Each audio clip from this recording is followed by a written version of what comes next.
Kita awali berita pagi ini dengan berita 4 hari jelang kedatangan Raja Salman beserta rombongan untuk berlibur ke Bali. Pangdam 9 Udayana mengaku belum mendapatkan informasi terkait rute kunjungan selama di Bali. Namun pihaknya sudah siap melakukan pengamanan sesuai protap PAMFI VIP. 4 hari menjelang kedatangan Raja Salman beserta 1.500 rombongan untuk berlibur ke Pulau Dewata, sejumlah persiapan masih terus dimatangkan. Salah satunya pengamanan yang melibatkan sejumlah personil Kodam 9 Udayana dan Polda Bali. Pangdam 9 Udayana Maijen TNI Kustanto mengatakan pihaknya bersama pihak kepolisian sudah siap melakukan pengamanan Raja Salman selama di Bali sesuai dengan protap pengamanan VVIP. Rencananya akan ada 3 ring penjagaan selama Raja Salman dan keluarganya berlibur di Bali.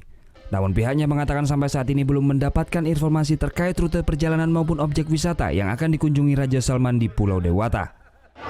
Kami hanya membangun perencanaan karena belum ada informasi pasti sebagaimana.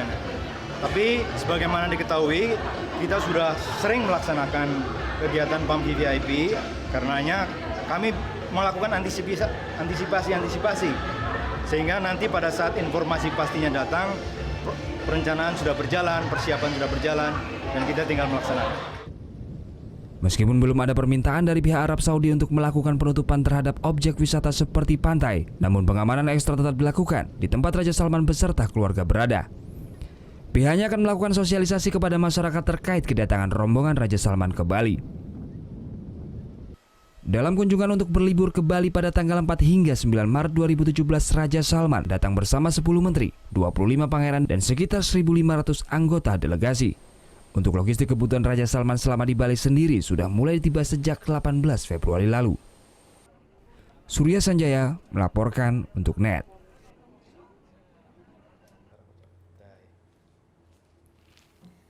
Udah selesai kan nontonnya? Nah, jadi jangan lupa buat like, komen, dan subscribe ya.